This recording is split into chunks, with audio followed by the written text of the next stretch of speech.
My name is David Geale. I'm Head of Investment Policy at the Financial Services Authority, which is the FSA, or the FSA, the UK regulator of financial services. And I'm very pleased to have been invited here today just to come back and say a few words on the topic of effective regulation, which is particularly timely given the publication yesterday of our FCA launch document, which is called A Journey to the FCA. I'm sure it won't have escaped anyone's attention that the FSA is effectively under notice. We're being split into two successor bodies, the Financial Conduct Authority, or the FCA, and the Prudential Regulatory Authority, or the PRA, to use the acronyms I'll undoubtedly slip into throughout. But the confusing ones are perhaps FSA and FCA. FCA is the new one, FSA is the one we are now. In essence, the PRA, or Prudential Regulatory Authority, will take on the prudential regulation of banks and insurers and some of the largest investment banks, so around about 2,000 firms in total. The FCA will be the conduct regulator for all firms, including those prudentially regulated by the PRA, which will be part of the Bank of England, if that's not confusing enough. So around 27,000 firms, give or take, will be regulated by the FCA, including all of those firms who are not PRA firms will be prudentially regulated too. But the conduct is the clue, it's in the title, that's going to be the key focus of the Financial Conduct Authority. So thinking of today's audience, all intermediary firms will be regulated solely by the FCA. Banks and insurers will also be subject to Financial Conduct Authority conduct regulation in terms of how they look after their customers and so on.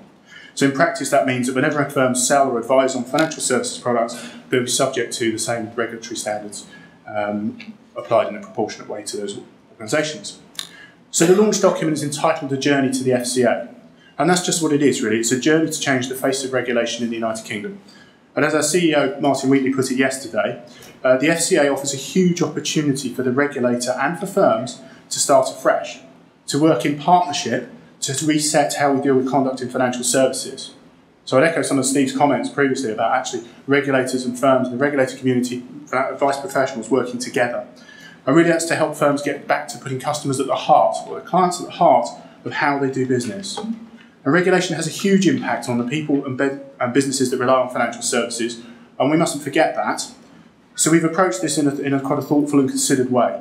We regulate one of the most successful industries, central to the health of the economy and provider of 2 million UK jobs. It makes the job an important one. It means we're aiming to carry out our work in a way that is as open and as accountable as possible. But reforming regulation is not just good for consumers, it's also good for firms. The financial advice industry, and I will keep calling it an industry for the time being, I'll come on to that in a little while, is also, as I say, has suffered significantly through the various mis-selling scandals and other problems that have taken their toll over the last few years. And this has damaged the reputation of the industry and also the firms within it, whether they've been directly involved in the problems or not. From a consumer perspective, they will see a problem, they will see it's been financial advice, and people will to a degree be tarred with the same brush. So the challenge is to change that across the piece. And we, the regulator, need to work with firms and their clients to put that right. And while much of what we'll do is new, and much of what's in our launch document is new, we'll also build on what's worked well within the FSA. But this is a period of significant change. It's a big change for the FSA, splitting into two organisations, having new objectives, new ways of doing things, but it's also a very big change for the firms that the FSA regulates. But there are also some more specific changes, one of which I talked to you about 2 years ago in Dublin, for investment advisors, with the retail distribution review now on the very close horizon and very, very close to implementation, as I'm sure won't have passed by those from the UK at the moment. So I thought I'd spend a bit of time this morning on the move from FSA to FCA regulation and what's different, and then focus on RDR, why we're doing it, what we've done, and the process into implementation. And I'll be very happy to take any questions across that or anything else FSA. So the FCA. Well, the vision for FCA is to make financial markets work well so that consumers get a fair deal. And that means consumers getting financial services and products that meet their needs from firms that they can trust. The fair deal is also about firms being able to compete effectively, to innovate and to grow, or be able to do that. However, that has to be done with firms having the interests of customers or clients and the integrity of the market at the heart of how they run their businesses. So what will be different from the FCA perspective? Consumers will be at the heart of what we do. The experience of consumers, and that means wholesale as well as retail markets, will drive what the FCA will do and the actions it will take. The FSA, see I'm falling into it already, FSA was more firm-facing and focused on looking at structures and systems that the firms had in place to ensure the fair treatment of customers, rather than looking at the starting point of the customer experience. And that's what FCA is going to aim to do, is look at that customer experience and the customer outcome as its starting point. There's also been a lot said about earlier intervention. The FCA will have a much greater appetite for getting things done, getting from A to B quicker. FCA will be acting faster to stop problems before they materialise, or before they lead to mass consumer detriment and large redress payments, fines and so on that don't really help anybody. The FSA would have waited and looked for lots of evidence. A very evidence-based regulator, we would have looked for the nth degree of what's the problem, is it a problem, is there detriment, has the detriment crystallised, what's the level of that detriment, what should we do about it? The FCA is going to act much more on what we see happening at the time, looking before the problem crystallises, looking to see what will happen based on our experience and what a firm or groups of firms are doing. So there'll be a lot more forward-looking judgments, and that's quite a significant change for people, including us, to get used to. We're also looking to work better with our stakeholders. And touching again on some of what Steve was saying, we intend to bring trade associations and professional bodies in at the start of our thematic work, our thematic projects. We intend to be clear about what we're trying to achieve and to take the views of those bodies in terms of the best ways of achieving it. We believe this will help us to get better outcomes, and indeed it will help us to find more examples of good and indeed poor practice. We'll also be out of the office a lot more. I'm quite happy to come to Celtic Manor again if anybody wants me to. But we're out of the office, now to London more, engaging with regional firm networks and also trying to get more buy-in to what we're doing and what we're trying to achieve. But also to have consumers at the heart of what we want to achieve, we need to understand them much better and increase their awareness of regulation and the FCA. So we know we'll have to start looking at different types of data and information. Nick and I were joking about some of the blogs earlier. We're going to be looking at those. They can be a rich source of information. They can also be a rich source of abuse, so there we go. We will be looking at these things, Twitter feeds, and in some cases you can actually use some quite powerful tools to say there's a huge number of adverse comments about this particular organisation or a particular product or a particular type of service, and that could be help to drive our activity. So this is a new way of looking at and identifying issues. It's one of the many things we've started. It's one of the things that will be in place on day one for the organisation, but it by no means perfect at that stage and be something we need to work on. And we can work together to do that. But it's not just about the regulated community doing things differently, it's also about the FCA doing things differently. So underpinning this change will be a change in culture among our staff. We want our staff to display cultural characteristics like backbone, for example, when making these forward-looking judgments. It will be very difficult to take a judgment to perhaps stop a particular product or stop a particular firm from doing something, even though it may be the right thing to do if you haven't got the evidence at that stage. We'll also need the curiosity to understand what's happening to consumers and how much of that is because of firms, how much of it is because of consumer behaviour, and how much of it is because of a market feature. And that helps to drive what we do.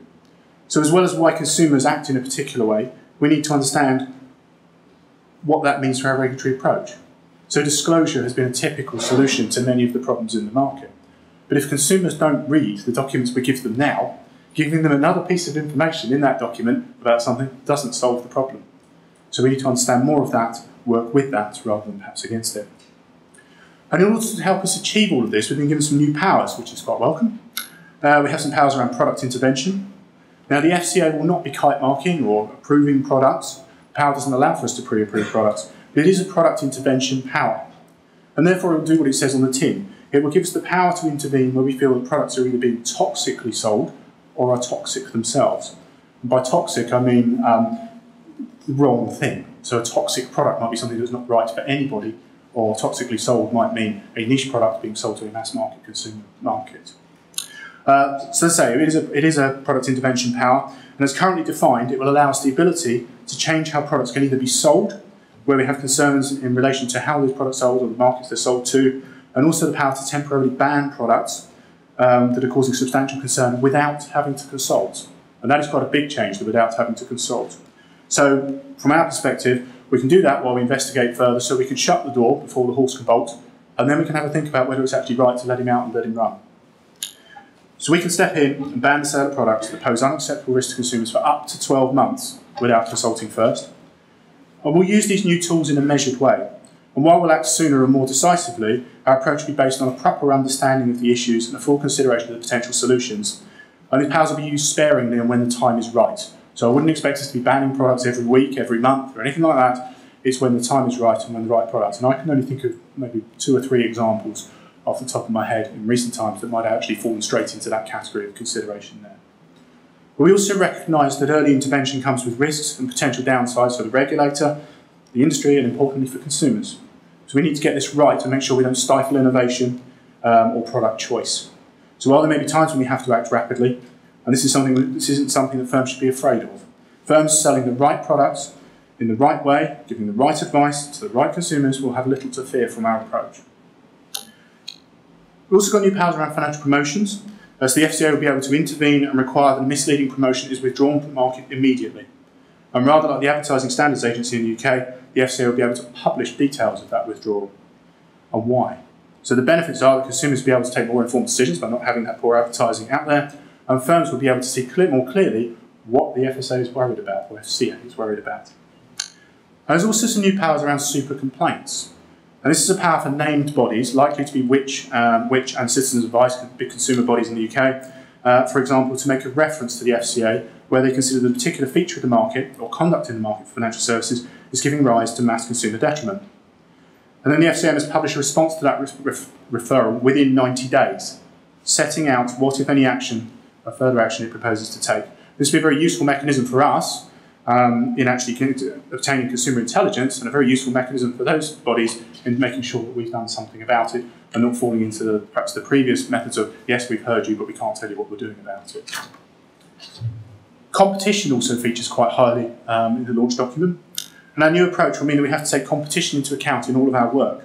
So we'll weigh up the impact of competition on the new measures we propose, and we'll also consider whether competition could lead to better results than any action we could take. And in our work here and in other areas, I'm very conscious that we have to work with firms. So making regulation work better for us is also about allowing firms room to try out new ideas and develop new business models and so on. And promoting competition will be an important part of that, and was certainly not intended to stand in the way of progress or to hold that back if it's to the benefit of consumers. There's also some changes to our supervision model. So the FCA will supervise smaller firms in a very similar method to how the FSA approached it through an assessment programme. But the focus on that is now on governance, culture and controls. Most smaller firms will have an assessment once every 4 years. But there is also a move with the FCA towards more thematic type work. So looking at issues that are industry-wide or firm-wide or affecting groups of firms. So those firms will also see us through thematic work. They'll see us through event-driven work when something has gone wrong and we need to go out and try and fix it. And they'll also see larger firms will also see a greater focus on their business models and their strategies to find where the conduct risks lie in those future plans and strategies. So there's been some quite different conversations going on. And we'll also take forward a strong interest in fair treatment of customers. An agenda that's been around for many years, but is still key to the FCA. We call that our Treating Customers Fairly initiative, or TCF, and the outcomes we were seeking to achieve through that remain very similar. So we want consumers to be confident they're dealing with firms where the fair treatment of customers is central to that corporate culture.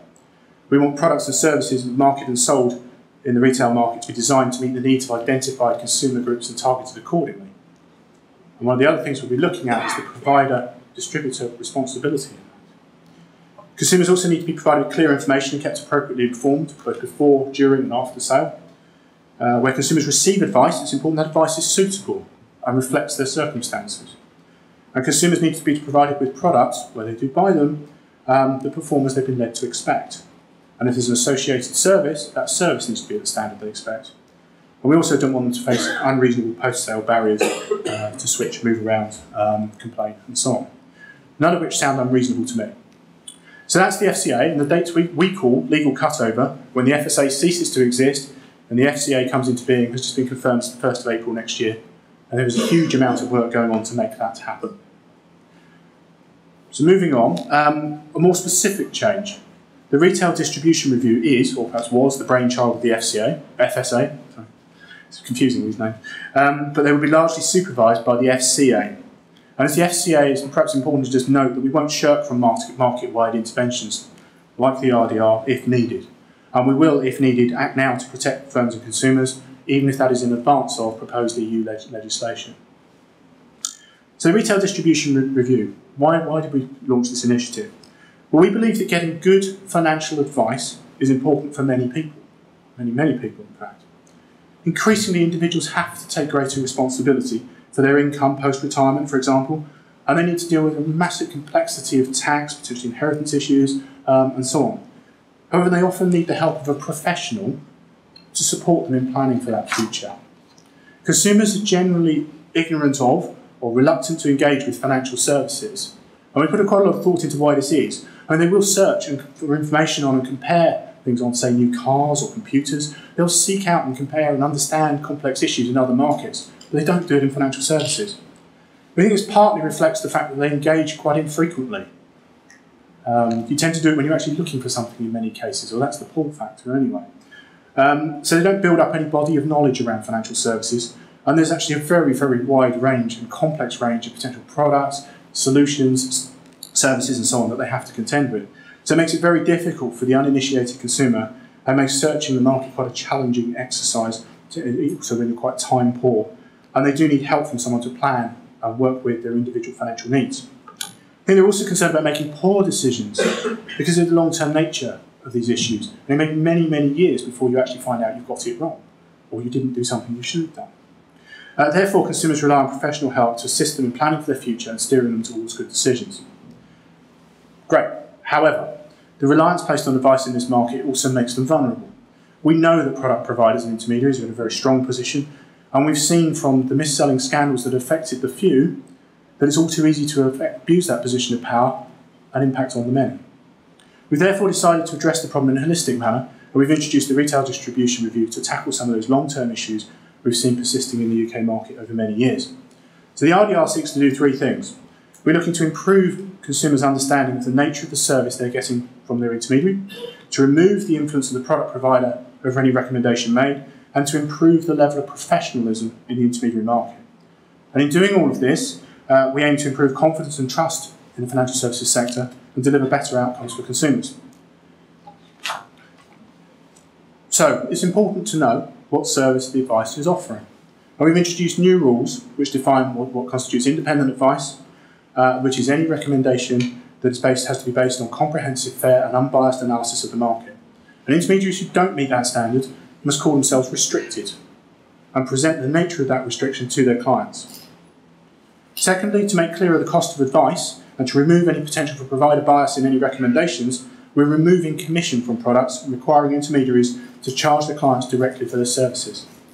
This means they have to produce a price list or a tariff so that the client understands not only that advice has a price and a value, but also what that price is. And this can then be facilitated through the product where the provider agrees to help those consumers who don't want to pay for it up front and physically write a cheque. The advisor or planner may then want to make an advising ongoing charge in the way that perhaps says trail commission today. However, they'll still have to make clear what that charge is. Perhaps more importantly, have to offer a service for that charge.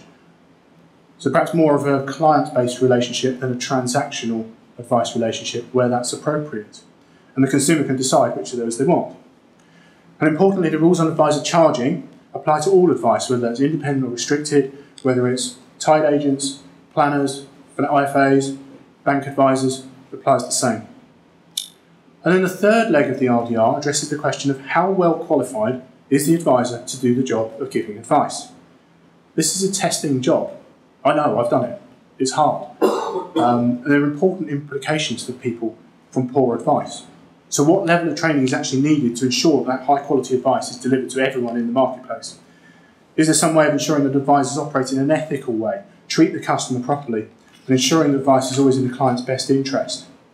If advice is to be looked at as a profession, which is where I'm sure I'm pushing an open door in this room, we need to have training and qualifications that match.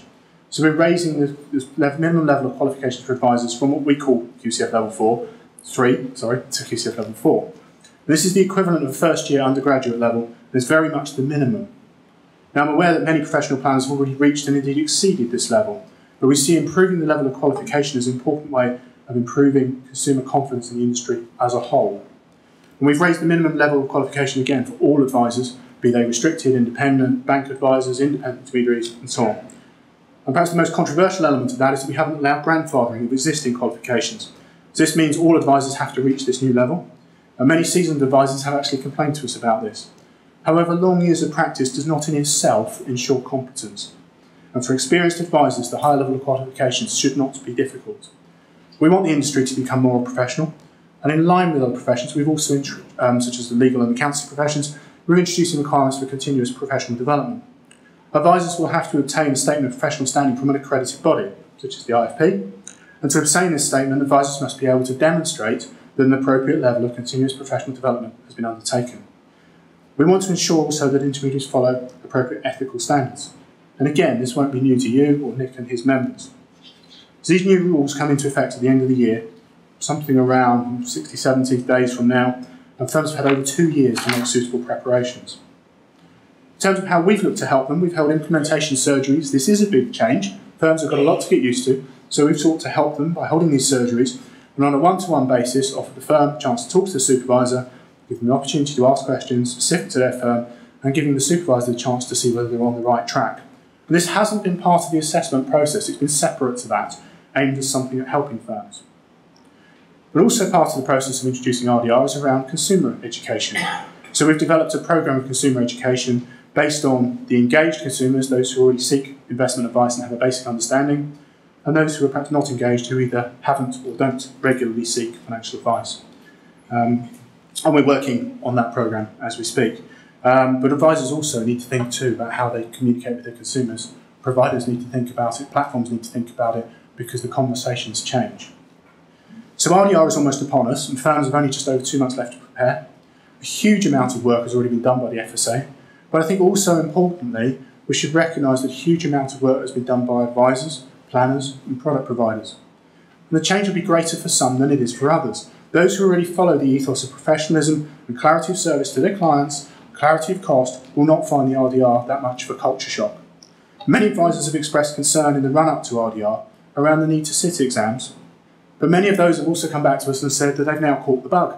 They've learnt a few things in the process, they've found new opportunities to help their clients, and they now plan to keep studying and raising their knowledge.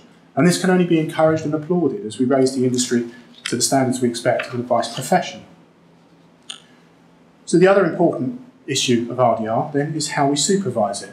We can have the best policy in the world, if it's not implemented properly, it's not going to be effective. So how we supervise it is important. RDR is one of our key strategic priorities, and we'll carry that forward to the FCA. So we're committed to making sure that these required changes are made. However, we do fully recognise that the approach to implementation varies widely across the in-scope population, and that our supervisory approach should be proportionate to that. So our approach will reflect the new FSA philosophy of supervision. It will combine firm-specific work with increasing use of thematic work. And the precise approach is yet to be confirmed, but it would still have to be safe to assume that we'll have low tolerance around things like professional standards. Advisors continuing to give advice if they don't have the required level of qualification.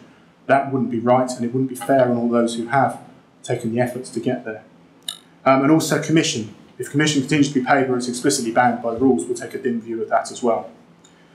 So I think it is a time of almost unprecedented change for both the regulator and the regulated in the UK. There's also an opportunity for the regulator and firms to work together to turn an industry into a profession and to ensure that in all our interactions, our clients get that fair deal.